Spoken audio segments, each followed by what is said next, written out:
Okay, welcome everybody again to the 1991, the greatest movies of 1991 series. Next on the list is Wes Craven's People Under the Stairs, a satire of sorts, a comment on class and conservatism. The conservatism of the 1980s. There are some people who compare the couple in this movie to Ronald and Nancy Reagan. Wes Craven is on the records in a commentary saying that the entire house that the brother and sister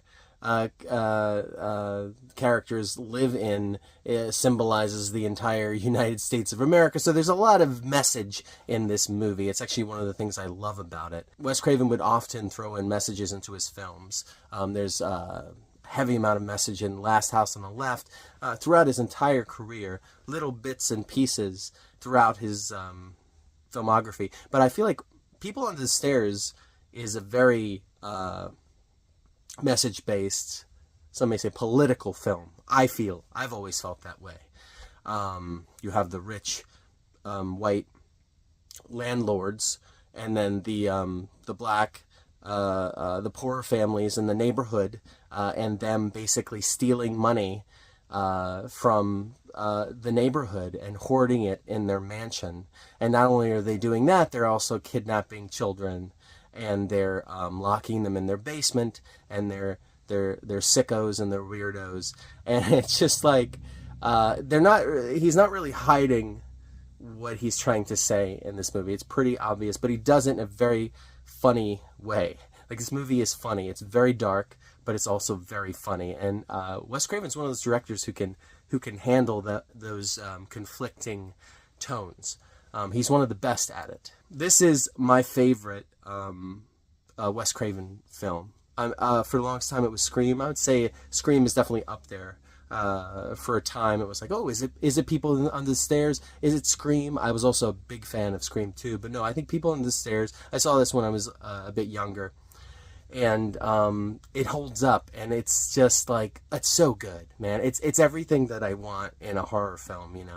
I want to laugh, I want to feel like I'm having a good time, but I also want to be scared, and I want to feel unsettled, and I want to see something I've never seen before, and this movie gives you that. Brandon James is the lead as Fool, the young kid who gets dragged into breaking into this house, dragged into a B&E by Ving Rhames. He is also in desperate need of money because his mother is dying in their bed at their poor house in the neighborhood, and she can't afford the care that to treat her illness, and again, some of that is due to the rich assholes of the world, and in particular in this neighborhood. So it's like, hey, let's break into this house.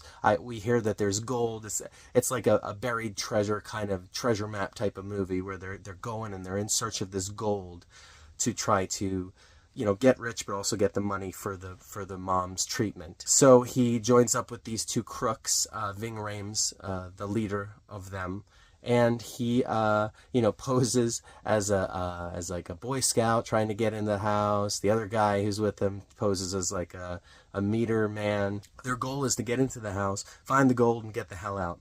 But unfortunately, when they enter the house, they find a lot of disturbing things, little secrets that these landlords have been keeping from the world. Dark secrets, including this ravenous dog here, who is the cause of much comic relief in the movie. There's like a little bit of Home Alone in this movie. There's a lot of like slapsticky stuff with this dog, because this dog just is really trying to eat these burglars, because he's very much trained to do so. There's a lot of like cat and mouse, so to speak, dog and burglar in this movie. Sorry, I had to pause the movie because it was distracting the hell out of me, because I was supposed to be talking in this video, and I was just like watching it. I was like, I just want to watch this movie.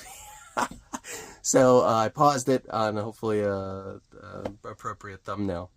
And also, I was worried that maybe some content would wind up happening in back of me that would get flagged in some way. So anyway, yeah, they find madness and craziness just like ensues, and that's when the hilarity and the the macabre insanity of it all begins. But this movie is not slow in any way. It's edited perfectly. The pace is like boom, boom, boom, boom. You're never bored. It never lags. It's always giving you surprises, always giving you something crazy and sick and something you've never seen. And yeah, it's an amazing good time. So Brandon James, he was a child actor in the 90s. I think he was in the Mighty Ducks. I think he was in a few things like that. And then he is like the lead here. And Ving Rhames, this is before Pulp Fiction, so Ving Rhames wasn't the Ving Rhames that we know yet. He's not even highly billed, I don't think, in this movie. And then you have AJ Langer, who is the daughter of the... it was supposed to be a married couple. At least that's what they're showing to the world. It's kind of like a Jack and Meg White situation where it's like, are they married? Are they brother and sister? And then you find out that they, you know, spoiler alert, but they are not. They are related, and at least, yeah, because that's what they find out. And so AJ Langer is their daughter, and there's the question of, is it even the real daughter? And she would go on to star in My So-Called Life later on in the 90s, in the mid-90s. And she was in movies here and there. She was in Charles Band movie. I think she was in that. What was that movie where they go into the video game? Oh, man. I can't think of it right now, but here, you can put it on right there. There it is. And then she's even got bit parts in John Carpenter's Escape from L.A. She's in this. And also in the role of the villains, the brother-sister married couple, whatever you want to say. Wendy Robbie and Everett McGill, who starred as an actual married couple in Twin Peaks. Only a year or so before this. Like, it was around the same time. This movie came out in 91. Twin Peaks was like 89, 90. And so it's like an homage to that. So they like, basically, it seems like, went right from playing a married couple in that show to playing a married couple in this movie. And I think it's a nice little homage, a nice pairing, especially for a Twin Peaks fan. But they are not playing the same characters here. If anything, it's a testament. This movie is a testament to their talent, especially the Everett, the guy, because he is fucking bonkers in this movie. Wendy, is bonkers in Twin Peaks, so it's not that far of a... If anything, she seems a little bit more subdued in this movie than she does in Twin Peaks, with her obsessing on the drapes and all of that stuff that she does... and that. And then in Twin Peaks Season 3, watching the program, you know, shoveling herself out of the shit and all that. Obviously, that's mostly the dude with the glasses, but yeah, anyway, I don't want to get into Twin Peaks. But she's, like, pretty unhinged in Twin Peaks, and she's unhinged here. But if you had to pick a straight man between the two, I would say it would be Wendy Robbie character. Yeah, he goes full-on bonkers. He goes from chomping on a old-timey pipe to wearing a gimp suit, basically, through the course of this movie, and shouting crazy stuff and hooting and hollering. He like goes full-on Matthew McConaughey in Texas Chainsaw Next Generation in this movie. So, which is a part of the enjoyment. Speaking of the plot, this movie, of course, because it's Wes Craven, it was taken in part by a news story that Wes Craven had happened upon. True life news story where two black burglars entered a house, you know, to burgle it, and stumbled upon two children who were being held captive by their parents. And so that's one of those, like, I guess it's very good that they were burgling that night, because they wound up exposing that whole thing. And that led to Wes Craven having the inspiration. Obviously, he tweaked everything and changed it around. But the elements of children being held captive in a house, burglars, that's all intact. I kind of love that, how Wes Craven takes from real life. Like, you know, infamously, Nightmare on Elm Street was taken from that story overseas of a kid complaining of you know, oh, I don't want to go to sleep, I feel like I'm gonna die, I don't want to go to sleep, I'm gonna die if I go to sleep. And then they make him go to sleep and then the kid dies, you know. So it's like, oh, Freddy Krueger is born. That mixed with real life people he's seen throughout his life, a guy staring at him when he's looking out the window from downstairs on the street, just looking up at him. And then a bully, I think, that he went to school with named Fred Krueger. Or maybe it was just Krueger. Because there was also Krueger in Last House on the Left, and I think that's where he gets the name from. But yeah, interesting guy. They say write what you know, and he definitely is a big believer in that, because he definitely takes from what he knows and what he sees, and almost like a journalist would. This movie ends with like a New Jack Swingy hip hop song at the end of it, and I love that about it, because it's 1991. 90, 91, in that area, 89 even, there was, that sound was all throughout those movies, and especially mainstream movies, and I'm all here for it. I just love it. It was very nostalgia bait for me. The effects are handled well in this movie.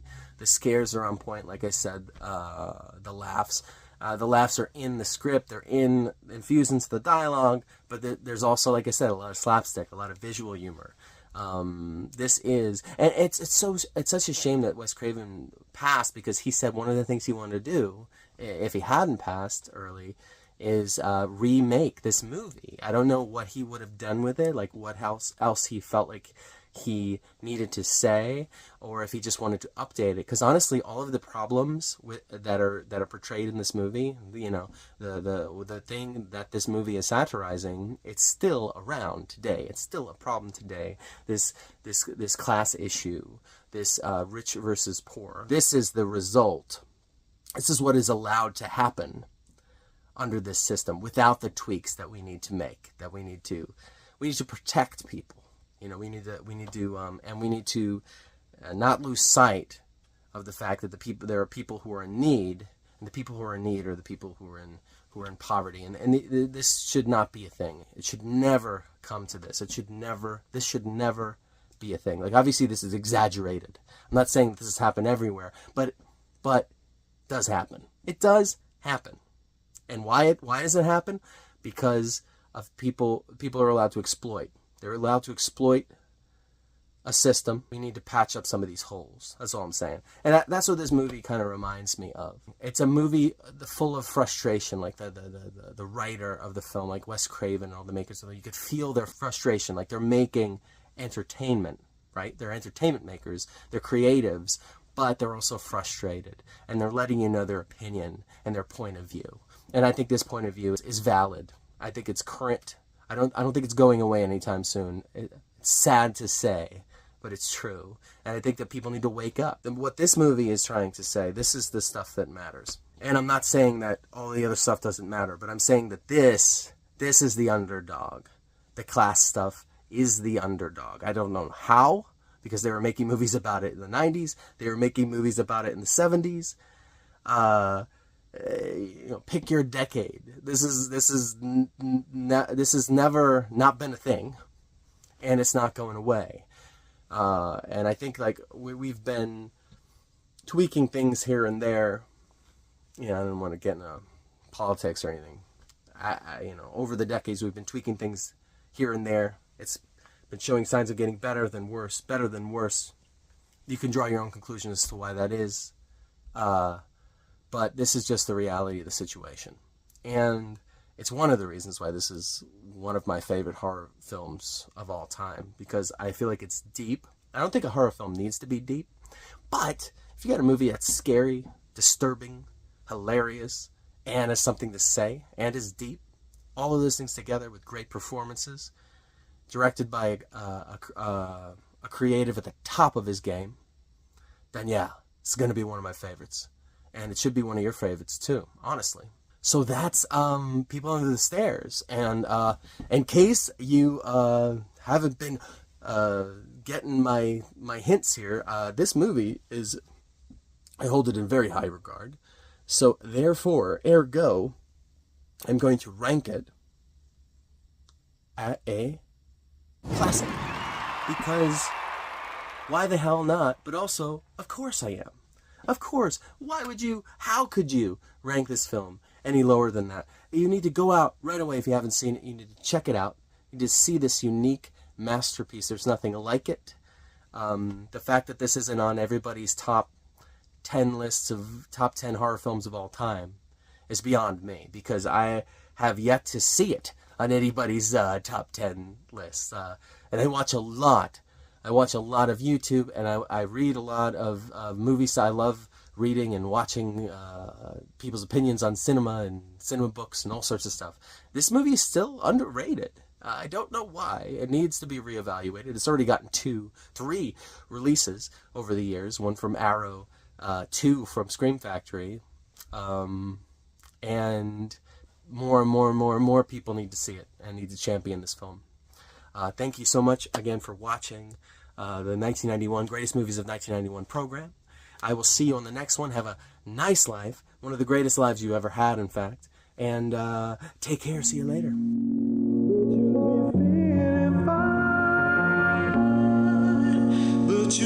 Show up to the party with the wrong face in space. No one hears you scream like a primate. First dates can be long and hard like a phallus. Chalice, drinking like